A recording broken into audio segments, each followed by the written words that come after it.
पर बाद में आऊंगा कि उसको लेकर आज मुद्दा उठाने का भाई, जो लखीमपुर की आप बात कर रहे हैं, वहां पर उत्तर प्रदेश में चुनाव हुए और लखीमपुर की सारी विधानसभा सीट सारी बीजेपी ने जीती। तो लखीमपुर के लोग क्या चाहते हैं, क्या सोचते हैं, वो उसमें पॉलिटिकल मैंडेट वहां दिया जा चुका है। दूसरी बात, वो अजय मिश्र टेनी का बेटा जो है वो जेल के अंदर है, आज भी बाहर नहीं आया है, और उस पर क्यों अभी कार्रवाई की बात उठनी चाहिए, इस पर मैं अलग से चर्चा करूंगा। लेकिन पहले मुझे यह बताइए, अगर चिंता किसानों को लेकर है और एक कमेटी का गठन हो रहा है, उसमें 26 लोग हैं और अच्छे खासे लोग ऐसे ऐसे हैं जो कि एक्सपर्ट मानिए आप कमेटी में शामिल किए गए हैं, एक बार उसमें चर्चा कर लेते, देख लेते कि क्या निकल कर आ रहा है। फिर कहते आकर बाहर कि देखिए ये बोले थे और अब अंदर जाकर ये झूठ बोल रहे हैं, सरकार को एक्सपोज करते।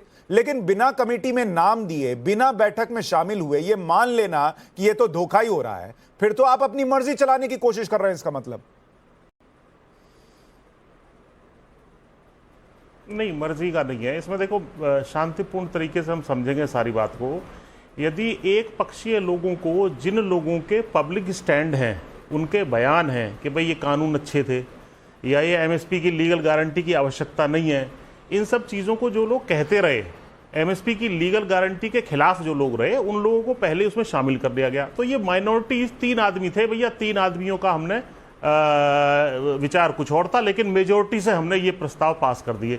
उसकी समय सीमा भी नहीं थी। एक समय सीमा यदि होती, और एमएसपी की लीगल गारंटी के विषय में मैंने बार बार लिखा है, बड़े अखबारों में। पुष्पेंद्र जी, अभी फिर मैं आप दूसरों के पास जाऊं उससे पहले मैं आपको काट रहा हूं, और इसलिए काट रहा हूं क्योंकि आप फैक्चुअली गलत कह रहे हैं।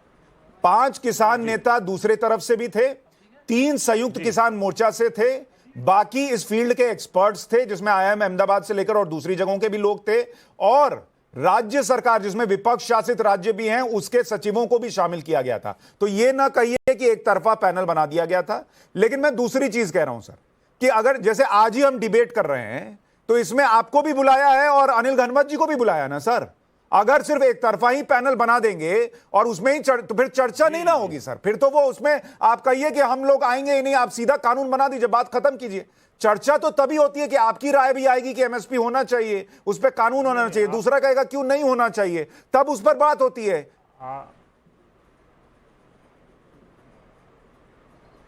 नहीं, ये बात बिल्कुल ठीक है आपकी कहीं ना कहीं, क्योंकि आप एक फेयर चैनल के एक फेयर एंकर हैं, तो आप एक बैलेंस्ड सब चीज़ों को लेके चल रहे हैं। ये बात भी बिल्कुल ठीक है कि वहाँ पे सरकारी कुछ सेक्रेटरीज वगैरह या जो भी थे वो उसमें हो सकते थे या थे, लेकिन जो संजय अग्रवाल जी जो इसकी अध्यक्षता कर रहे थे, मेरी स्वयं उनसे मुलाकात हुई है, वो इसके खिलाफ थे, एमएसपी की लीगल गारंटी के, को भाई ये सब चीज़ें नहीं होनी चाहिए। तो इसको थोड़ा सा सरकार यदि फेयर कर लेती और इनको आमंत्रण दे करके, और एक समय चलिए, आपके हिसाब से पैनल फेयर नहीं था इसलिए एसकेएम को दिक्कत थी। मैं अभी भी हालांकि इस बात से इत्तेफाक नहीं रखता सर कि बिना एक भी चर्चा हुए ये मान लेना कि पैनल फेयर नहीं था। ये चर्चा हो जाती और फिर अंदर निकल कर आता कि देखिए सब लोग इस तरह से बैठा दिए गए, तब बात अलग होती है। अनिल घनवत जी, क्या यह आरोप सही है कि सरकार ने एक कमेटी बनाई जिसमें एक तरफा लोग बैठा दिए और इसलिए चर्चा का कोई मतलब ही नहीं था? नहीं, ये तो बिल्कुल ठीक नहीं है, क्योंकि सरकार ने तो सभी को उसमें अपनी राय रखने के लिए रिप्रेजेंटेशन दिया है। एसकेएम के भी कुछ लोग हैं, गवर्नमेंट के भी कुछ लोग हैं, जो सपोर्टर्स है, विरोधक है, सभी है उसमें।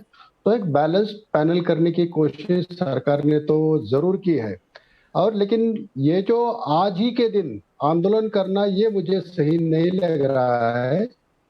कुछ तो बाहर चर्चा होके कुछ तो बाहर निकलता, और वो अगर आपके खिलाफ होता और उसके बाद आंदोलन होता तो वो समर्थन करने लायक था। लेकिन आज के दिन जब चर्चा शुरू है वहां पर, उसी दिन इस तरह का आंदोलन करना, मतलब आपके एजेंडा कुछ और है।